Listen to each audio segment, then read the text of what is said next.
आगामी विधानसभा निवडणुकीसाठी भारतीय जनता पार्टीकडून विरोधी पक्षाच्या प्रमुख नेत्यांना घेरण्याची व्यूहरचना करण्यात आली आहे। विरोधी पक्षातल्या वरिष्ठ नेत्यांना त्यांच्याच मतदारसंघात जखडून ठेवण्याचा प्रयत्न राहणार आहे।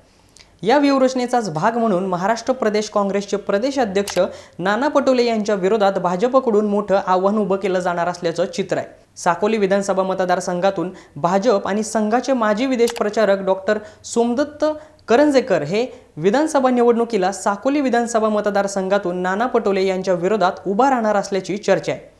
लोकसभा निवडणुकीत महाराष्ट्राच्या सर्वाधिक जागा जिंकलेल्या काँग्रेसच्या प्रदेशाध्यक्षांच्याच विरोधात भाजपची नेमकी काय रणनीती असणार आहे, नाना पटोलेंच्या समोर नेमके कोणती आव्हानं असणार आहेत, राष्ट्रीय स्वयंसेवक संघाची यामध्ये नेमकी काय भूमिका असणार आहे, या संदर्भातच या व्हिडिओच्या माध्यमातून आपण जाणून घेणार आहोत।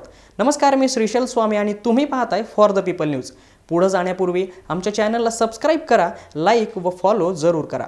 विधानसभा निवडणुकीत विजय मिळवण्यासाठी मातब्बर उमेदवाराविरोधात तेवढ्याच ताकदीचा आणि तगडा उमेदवार निवडणुकीच्या मैदानात उतरवण्यासाठी रणनीती ही भाजपकडून आखली जाते।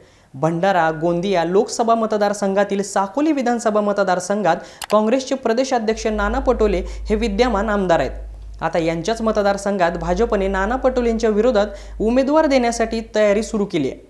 राष्ट्रीय स्वयंसेवक संघाचे माजी विदेश प्रचारक डॉक्टर सोमदत्त करंजेकर यांनी साकोली विधानसभा मतदारसंघातून निवडणुकीची तयारी सुरू केली असल्याची माहिती दिली। त्यामुळे साकोली विधानसभा मतदारसंघातून नाना पटोले यांच्या विरोधात भाजप आणि संघ पुन्हा एकत्र आले। नाना पटोले हे आधी भाजपमध्येच होते। 2009 ची विधानसभा निवडणूक त्यांनी भाजपकडून लढवली होती। या निवडणुकीत त्यांनी काँग्रेसचे सेवक वाघाळे यांचा 62,915 मतांनी पराभव केला होता। त्यानंतर 2014च्या लोकसभा निवडणुकीत त्यांनी भाजपकडून निवडणूक लढवली होती। यात राष्ट्रवादी काँग्रेसचे तत्कालीन केंद्रीय मंत्री प्रफुल्ल पटेल यांचा 1,49,254 मतांनी त्यांनी पराभव केला होता। त्यानंतर पुढे पंतप्रधान नरेंद्र मोदी यांच्यासोबतचे विचार न पटल्याने त्यांनी भाजपला रामराम करत काँग्रेस पक्षामध्ये प्रवेश केला। काँग्रेसमध्ये प्रवेश केल्यानंतर त्यांनी काँग्रेसकडून 2019 ची विधानसभा निवडणूक लढवली आणि या निवडणुकीत त्यांनी भाजपच्या परिणय फुके यांचा 6,240 मतांनी पराभव केला। नाना पटोले यांच्या विरोधात राष्ट्रीय स्वयंसेवक संघाचे माजी विदेश प्रचारक डॉक्टर सोमदत्त करंजेकर यांना साकोली विधानसभा मतदारसंघातून निवडणुकीच्या मैदानात उतरवण्यासाठी भाजप तयार आहे। डॉक्टर सोमदत्त करंजेकर यांनी देखील आपण विधानसभा निवडणूक लढवण्यास इच्छुक असल्याचं सांगितलंय। भाजपनं संधी दिली तर मी साकोली विधानसभा मतदारसंघातून निवडणूक लढवेन। शिक्षण क्षेत्राच्या माध्यमातून आम्ही या भागात काम करत आहोत। जॉब फेअर सारखे उपक्रमही आम्ही आयोजित केलेत। मतदारसंघात व्हिजनची कमतरता जाणवत होती। आमच्याकडे व्हिजन आहे, लोकसंपर्क आहे, चांगली यंत्रणा आमच्या सोबत आहे, मतदारसंघातील जनता ही आमच्या सोबत आहे, असं सोमदत्त करंजेकर म्हणालेत।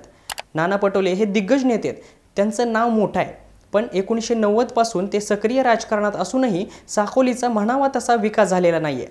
समाज भवन बांधणे हा उपक्रम विकासाचा पॅरामीटर मानला जातो, पण उर्वरित महाराष्ट्रात वेगवेगळे प्रकल्प राबवले जात आहेत। मतदारसंघाचा विकास पाहिजे त्याप्रमाणे झालेला नाहीये। भेलसारखे प्रकल्प, सिंचन प्रकल्प पूर्ण नाहीत, असा आरोपही नाना पटोले यांच्यावरती त्यांनी केलाय। त्यामुळे आता नाना पटोले यांना त्यांच्याच विधानसभा निवडणुकीतून भाजप आणि संघाकडून चॅलेंज मिळणार असल्याचं चित्र दिसतंय। येणाऱ्या विधानसभा निवडणुकीत साकोली विधानसभा मतदारसंघात काय चित्र राहणार आहे, नेमकी कोण बाजी मारणार आहे, हे पाहणं खरं तर महत्त्वाचं ठरणार आहे। याविषयीचं तुमचं मत काय हे आम्हाला कमेंट बॉक्समध्ये नक्की कळवा। व्हिडिओ आवडल्यास लाईक करा आणि फॉर द पीपल चॅनलला सबस्क्राइब व फॉलो करायला विसरू नका। धन्यवाद। भारत दुनिया का सबसे बड़ा लोकतंत्र और एनएलसी भारत देश का सबसे बड़ा गैर राजनीतिक मंच। शक्तिशाली लोकतंत्र के लिए राहुल कराट का सार्थक कदम। मुंबई में हुआ ऐतिहासिक प्रथम राष्ट्रीय विधायक सम्मेलन।